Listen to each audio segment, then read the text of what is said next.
Hi friends, இன்றைக்கி நம்ம சேனலில் பூரிக்கு ஒரு சென்னா மசாலா எப்படி செய்யலாம் அப்படிங்கிறத பற்றி நம்ம பார்க்க போகிறோம். கடாயில் கொஞ்சமாக எண்ணெய் விட்டுக்குங்க.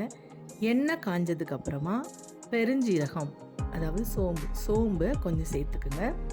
சேர்த்துட்டு இது கொஞ்சம் நல்லா பொரியட்டும். பொரிஞ்சதுக்கப்புறமா ஒரு வெங்காயம், பெரிய சைஸ் வெங்காயம் ஒன்று எடுத்து குட்டி குட்டியாக கட் பண்ணி அதை போட்டு அதை நல்லா வதக்குங்க. இது வதங்கினதுக்கப்புறமா ஒரு பச்சை மிளகாய், கொஞ்சமாக கறிவேப்பிலை சேர்த்து நல்லா வதக்குங்க. இது எல்லாமே சேர்ந்து நல்லா வதங்கட்டும். அதுக்கப்புறமா இஞ்சி பூண்டு பேஸ்ட் ஒரு அரை ஸ்பூன் சேர்த்து அதை நல்லா வதக்குங்க. அப்புறம் ஒரு பெரிய வெங்காயத்தை நல்லா அரைச்சி வச்சுக்கோங்க பேஸ்ட்டாக. அதை இதோடு சேர்த்து வதக்குங்க. வெங்காயம் ரொம்ப வதங்கணும் அப்படின்னு அவசியம் இல்லை. அதுக்கு முன்னாடியே நம்ம ஓரளவு வதங்கும் போதே இந்த அரைச்ச வெங்காயத்தை போட்டு நல்லா வதக்கிக்கலாம். இது கொஞ்சமாக வதங்கினதுக்கப்புறம் 2 பெரிய சைஸ் தக்காளியை நல்லா அரைச்சி வச்சுக்கோங்க. அதை அரைச்சி அதை இது கூட சேர்த்து நல்லா வதக்குங்க. இதெல்லாம் நல்லா வதங்கட்டும். இப்போ கொஞ்சமாக மஞ்சள் தூள், மிளகாய்த்தூள், நம்மளுடைய காரத்துக்கு ஏற்ப மிளகாய்த்தூள் சேர்த்து இதெல்லாம் சேர்ந்து நல்லா வதக்கணும்.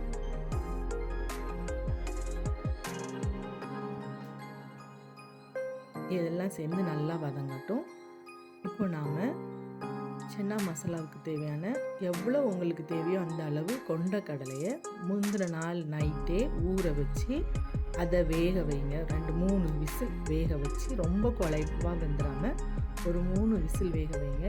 வேக வைக்கும்போது எப்போவுமே இந்த கடலை ஐட்டங்களுக்கு அதிக தண்ணி சேர்க்காதீங்க. கரெக்டான தண்ணி அளவு சேர்த்து அந்த தண்ணியை வேஸ்ட் பண்ணாமல் அந்த தண்ணி எவ்வளோ வேகுமோ அந்த அளவு கரெக்டாக, அந்த பயிர் எவ்வளோ வேகுமோ அந்த அளவுக்கு கரெக்டாக தண்ணி வச்சு வேக வச்சு எடுத்துக்கோங்க.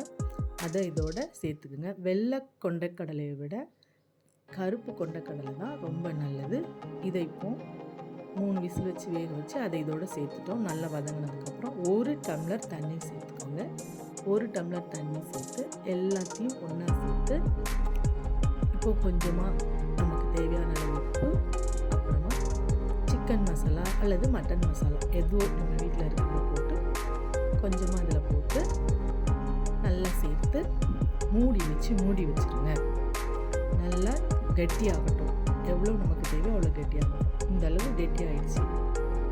உங்களுக்கு இதோட தண்ணியாக வேணும்னா நீங்கள் பார்த்துக்கலாம். இது கரெக்டான ஸ்டேஜ் தான். இந்த இடத்துல மல்லி இலை தூக்கலாம். இப்போ நமக்கு சூப்பரான சென்னா மசாலா ரெடி ஆகிடுச்சு. இதை பூரியோடு சேர்த்து வச்சு சாப்பிட்டீங்கன்னா ரொம்ப அற்புதமாக இருக்கும். நீங்களும் செஞ்சு பார்த்து கமெண்ட் பண்ணுங்கள்.